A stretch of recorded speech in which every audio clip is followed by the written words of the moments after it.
Alright, let's dive into a story that's been making waves in the sports world. And no, it's not about a record-breaking match or a stunning upset.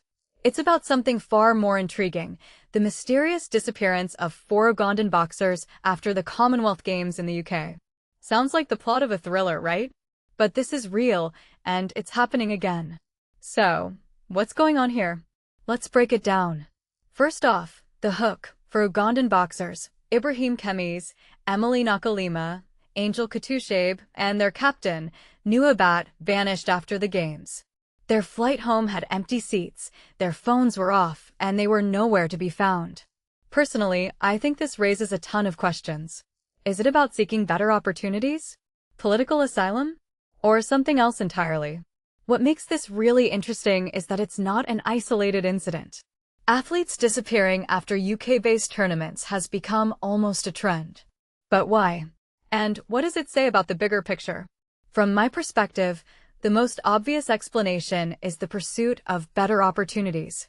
One of the athletes reportedly mentioned claiming asylum in the UK for better training facilities. Now, this isn't just about sports, it's about life. If you're an athlete in a country with limited resources, the UK represents a world of possibilities.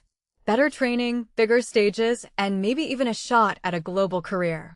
But here's the thing, it's not that simple.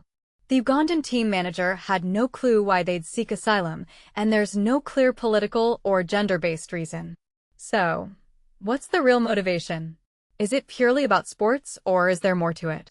One thing that immediately stands out is the secrecy and speculation surrounding their disappearance.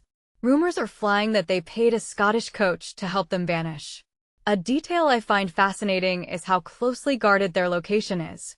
It's like something out of a spy novel. But what does this suggest?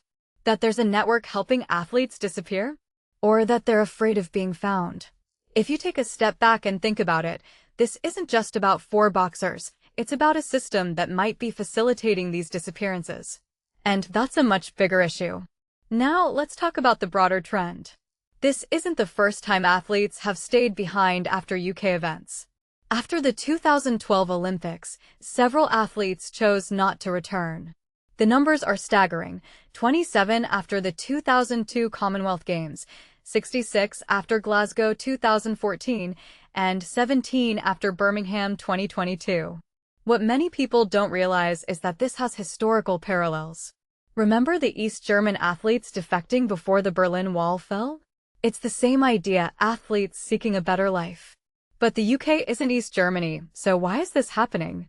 In my opinion, it's about opportunity and desperation. Pete Carville, a boxing commentator, pointed out that boxers often defect for a more lucrative career. But here's the catch, many don't make the most of it. They lose discipline, face lifestyle issues, and get taken advantage of. It's a risky gamble. Personally, I think this highlights the darker side of sports migration. It's not all success stories. There's a lot of struggle and uncertainty. But let's not forget the success stories. Take Wayne Gebrselassie, an Eritrean-born athlete who claimed asylum after the 2012 Olympics and became the fastest Scottish man at the London Marathon. Or Cyril Chachet, a Cameroonian weightlifter who won silver for Team GB after disappearing in 2014. These stories show that for some, staying behind can lead to incredible achievements. But for every success, there's a Philip Perillo or Nazir Ullah Khan, athletes who faced legal trouble after staying. It's a mixed bag, and that's what makes it so complex. If you ask me, this raises a deeper question. What responsibility do host countries have? The UK is tightening checks, but is that enough? Should there be more support for athletes who want to stay legally? Or is this just an inevitable part of global sports? I don't have the answers, but I think it's a conversation we need to have. Because at the end of the day, these aren't just athletes, they're people chasing a better future, whatever the cost. So, what do you think? Is this a story of ambition, desperation, or something else entirely? Let me know in the comments. And if you enjoyed this deep dive, don't forget to like, share, and subscribe. There's always more to uncover.